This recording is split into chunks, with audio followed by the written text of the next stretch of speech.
Jika kita bicara mengenai pendidikan Indonesia pada saat ini, maka ada masalah besar yang tidak dapat kita abaikan karena dapat mengancam kualitas generasi penerusnya, yaitu adalah darurat literasi. Pada era digital ini, banyak sekali anak didik kita yang belum mampu menulis, bahkan membaca. Padahal, kedua hal ini menjadi kunci utama atau hal yang paling mendasar untuk dapat memulai suatu pembelajaran.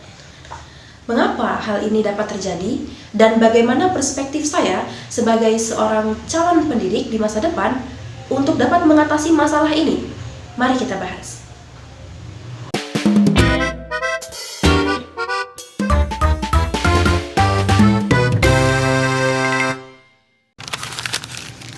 Saya Dinda Alifatul Zahra, mahasiswi program studi Pendidikan Agama Islam di Fakultas Ilmu Tarbiyah dan Keguruan Universitas Islam Negeri Raden Fatah, Palembang.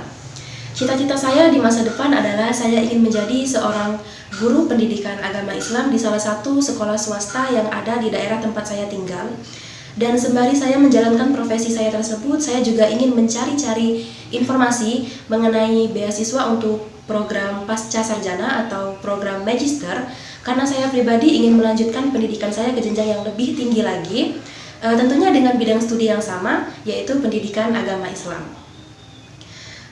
Tentunya cita-cita saya tadi tidak serta-merta akan dapat langsung terwujud. Saya paham betul bahwasannya akan banyak sekali tantangan yang akan saya hadapi ke depannya.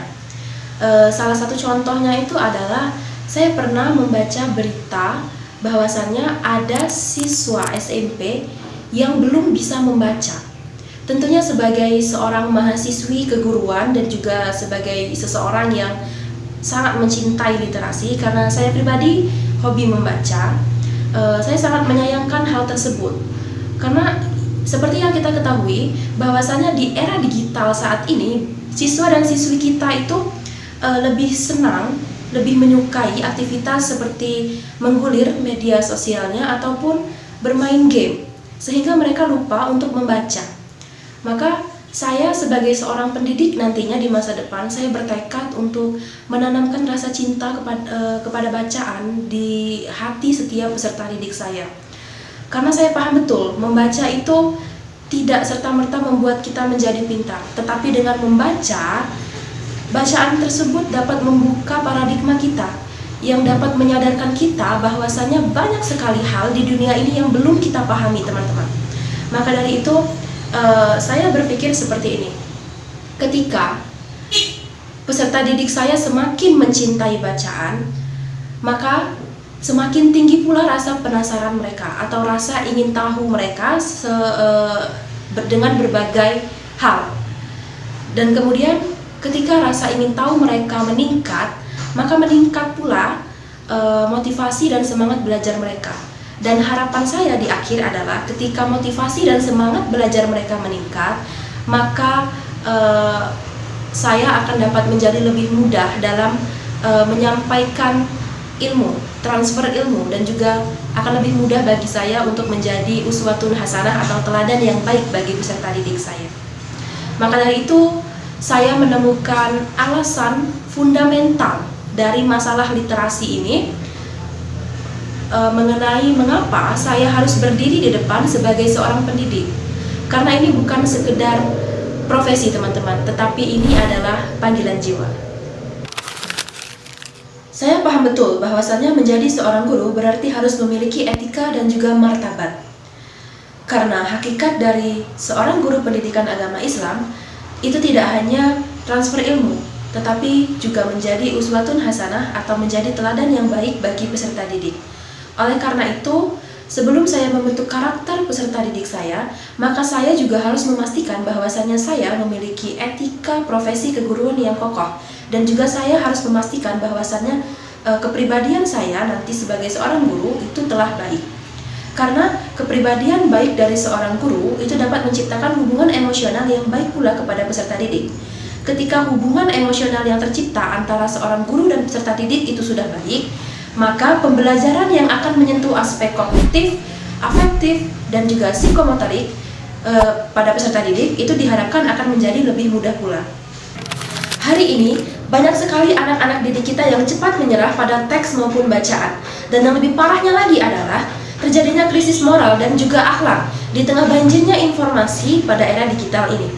Saya ingin menjadi guru yang tidak hanya mentransfer ilmu, tetapi juga mentransfer jiwa kepada para peserta didik saya.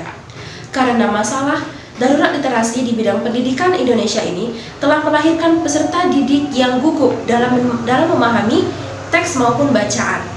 Dan hal yang paling mendasar adalah mereka semua lupa siapa diri mereka di tengah hiruk-pikuk digital.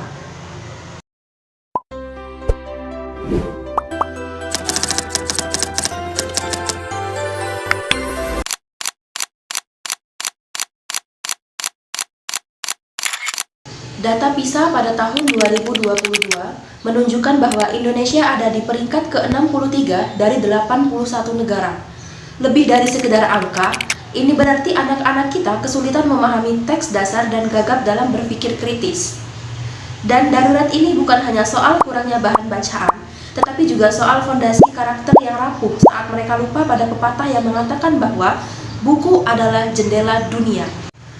Data lain dari UNESCO menyatakan bahwa minat baca masyarakat Indonesia hanya sekitar 0,001%, yang artinya hanya 1 dari 1.000 penduduk yang memiliki minat baca tinggi. Maka inilah solusi yang akan saya lakukan apabila saya menjadi seorang guru.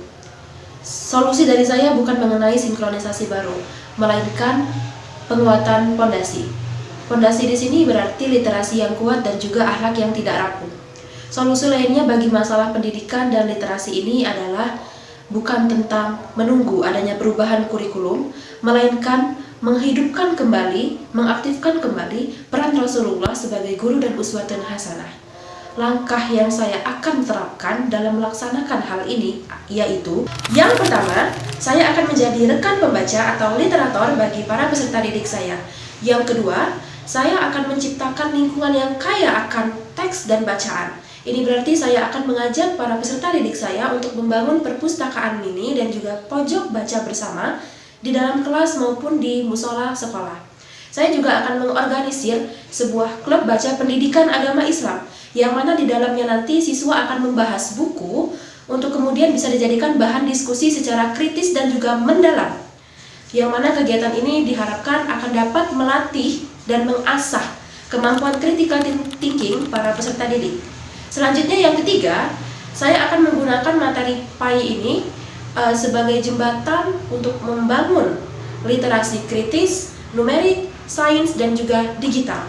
Itu artinya penguatan dan pengokohan fondasi ini bukan bertitik fokus pada literasi keagamaan saja, tetapi juga diseimbangkan dengan integrasi kurikulum.